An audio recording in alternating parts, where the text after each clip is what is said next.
I woke up today and chose violence. That is why I will be reading 1-star reviews of my favorite books. Don't worry, I'm here to laugh, not to fight. Mostly. I did find some of them on my own, but also my mother found some and my sister found some. I'm not really sure what to expect here, but we're gonna find out together. Let's go. If you love this book series, just take a deep breath. Not everything is for everybody. I feel like the dramatic ones are the most fun. It says, now this is a book I'd actually burn. With a cruel smile playing on my lips, I watch as the merciless flames devour the book. Watch as the edges of the pages singe and then turn black. Watch as they slowly crumble to ashes which blow away in the wind. I turn around and walk away. 1 star. The characters were flatter than paper and the title always made me hungry. Get a snack and recognize that you are in fact reading a book. Yes, the characters are literally made of paper. I found another good one. I really can't quote most of this review. We'll bleep the things that need to be bleeped, okay? Here we go. Negative rating if I could. Review long overdue. Take a typical American sociopathic alpha male and chop off the and the tack on some and pronto. There's your currently so much adored strong female. Be it Buffy or Katniss, whichever other recently written strong female character, they're all alpha males after a with a few token female characteristics, usually on the surface only, so the reader may discern with what they deal at the given moment.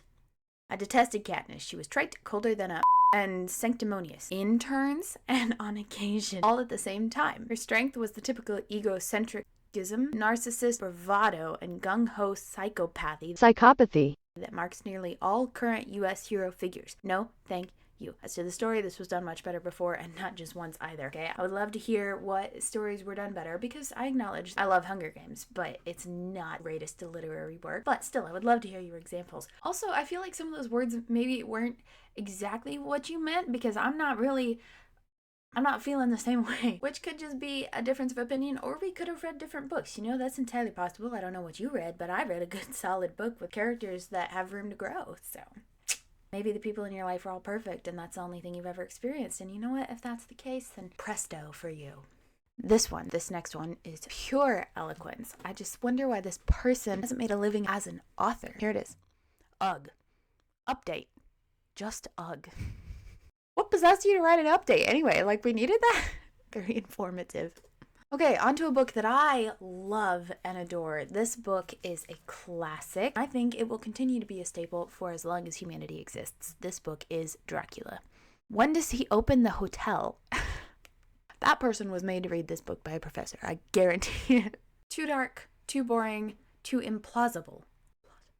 Implausible? Do we know that this is fiction? It is about vampires, in fact. Do we know that, in fact, vampires are fictional? It's implausible? Skimmed the tiresome travelogue at the end. Okay. Definitely not my cup of tea. That is it for me and vampires. Okay, so you do know it's about vampires. That's something at least, but do we know that vampires are fictional? And I would love to see your setting for plausible vampires. And do we know that vampires aren't real? I just want to make sure, just check in with this person. Are you okay, honey? This one made me rethink my perspective on Dracula because it was just so...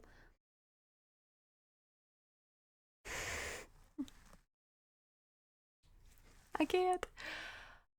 Okay, and because I wanted to punish myself, I went ahead and I did do Pride and Prejudice, because that book, though the greatest book ever written, some people just aren't intelligent enough to enjoy it, and that's okay, and we're going to read those reviews here.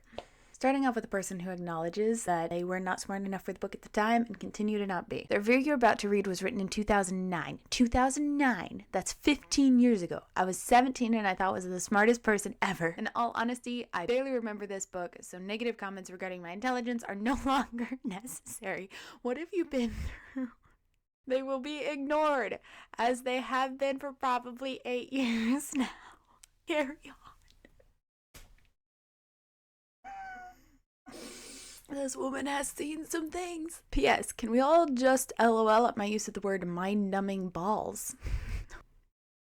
I'm excited to get there. This is a real review now, the first one in 2009. 2009. This book is quite possibly the most insipid novel I have ever read in my life. Why this book is so highly treasured by society is beyond me. It's 345 pages of nothing. The characters are like wispy shadows of something that could be interesting. The language that could be beautiful ends up becoming difficult to decipher and lead me more than once to skip over entire paragraphs because I became tired of having to stumble through them only to emerge unsatisfied. And the plot is non-existent. This is all one sentence. As though Austen one day decided she wanted to write a novel and begin without having any idea what would happen except that there would be a boy and a girl who seemingly didn't like each other but in the end got married. The story really probably could have been told in about 8 pages, but Austen made us slog through 345 pages of mind-numbing balls and dinner parties. I don't care what anyone says. This is not great literature. This is a snore. You know, at least she recognizes that there has been some of her own character development taking place here. This one is short and sweet. I can't believe my professor read this 25 times. I am dead inside. Clearly, if you can't enjoy Pride and Prejudice, clearly you are dead inside. I don't understand. This one is the review, I'm telling you. DNF'd at page 1. I can take extreme horror, but this is too much. DNF'd at page 1? I beg your royal pardon. That does not even count as a DNF. That counts as a DNS. Did not start. You didn't even start the book. Whatever, we're moving on. Okay, so to be fair to this next one, I do recognize that Dune, space opera, is not everybody's cup of tea. I get it. But you cannot deny that it is a work of art. Whether or not it's your art, I happen to think it's one of the greatest books ever written. So, that being said, I'm so glad I finally fulfilled my half of the bet. This book was so dumb, it was a chore to get through it, and I haven't pushed past the pain period in years. People riding worms, killing their grandpas, weird names for knives, bullets, and don't forget everyone is addicted to cinnamon. I thought it was lame. Felt really juvenile. The author seemed to be trying really hard to make everything really mysterious and mythical, and all I could think was how lame it was. All blue eyes, a worms called a makers, suits where you drink your own body moisture, disgusting, in parentheses. I'm also annoyed that this book was read in exchange for Pride and Prejudice. Oh, compared to a timeless classic, the book seems like a first grader primer. Austen is a master of plot and suspense. You may not like the subject matter, admittedly it is a little girly, but the woman can write. Herbert, not even close. What? Okay, I have questions. I have lots of questions. Who swapped out Pride and Prejudice for Dune? Why they were ever in the same arena? One is a space opera, one is a period drama. This is not a comparison. This is completely different everything. What? And it's not cinnamon. It's not cinnamon. I can see where you would get mixed up though.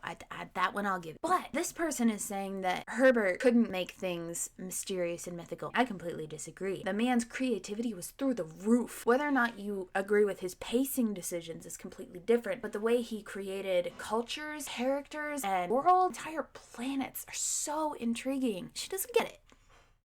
Now we're on to the reviews that my sister found, and she found 1 review per book. We're gonna move pretty quick through this. This one is for Skyward by Brandon Sanderson. I haven't read this. We'll see what it says. The plot is just hard to believe. I highly doubt she was bullied and ostracized that much just because her father ran away from one battle and that everyone would think of her as a carbon copy of her father, just believe they were related, kind of boring. Felt like nothing happened, probably because the main character has the personality of low-fat milk. Okay, so aside from the horrifying grammar and the typo, this is actually hilarious. So we don't think that her father being a war criminal would make her ostracized. We also don't think that she's an angsty teenager who would take that ostracization to heart. The personality comment, no comment. This one is for The Hobbit. That's right. There are 1-star reviews for The Hobbit, believe it or not. Let's see what this person who is clearly so smart and eloquent has to say. Dragon was hot. Did not like it when they killed him. When was this? This was written 4 years ago. I would like to apologize on behalf of my entire generation for the fact that this review exists. You know it was a Gen Zer that wrote this because only a Gen Z could read something as masterful as The Hobbit and take away the fact that the dragon was hot and he should have been the protagonist. Send help. This next one, man, I'm getting tired. This next one is for An Ember in the Ashes by Sabaa Tahir. This is a book that I enjoyed. I acknowledge that it is not a masterful piece of literature. It is quite good, and I did enjoy it. But I am curious to see what 1-star reviewers would have to say, because honestly, there are some things in there that I would do differently. I do enjoy the whole series, so let's see. I went to rip apart the pages from this book and then set them on fire. I want my patience and hours of reading this crap book. I also want my money back. Well, sorry, honey. You may not have it. Okay, I think this is the last one. Ooh, next one is Once Upon a Broken Heart by Stephanie Garber. I really enjoy it. I still have not read A Curse for True Love. I'm gonna be saying that 10 years from now if I'm not careful. Anyway, it is a truth universally acknowledged. Pride and Prejudice mentioned, what? That an idiot finishing a reading goal must be in want of a book that seems cool but turns out to be Okay, so to be fair to Stephanie Garber, if you can't come up with a better word than a curse word to describe what you're feeling, I dare say that you couldn't do better. But this is hilarious. Well done, well done. I applaud this one. There we go. So apparently Pride and Prejudice has been the theme. I had no intention of mentioning it in basically every single review, but here we are, and I'm not mad. The fact of the matter remains that no matter how much you love a book, or no matter how well you think you did writing it, there will always be people who hate it. The classics have haters, new books have haters, every book will have haters. Don't feel too bad about leaving your 5-star reviews. If you're an author, just know that you're never gonna have a perfect rating. If you're a reviewer who likes to leave 1-star reviews, do us all a favor and make the review hilarious. Personally, I found great enjoyment in this evening. I hope you guys did too. So happy reading, stay positive or negative, but if you're negative, make it funny.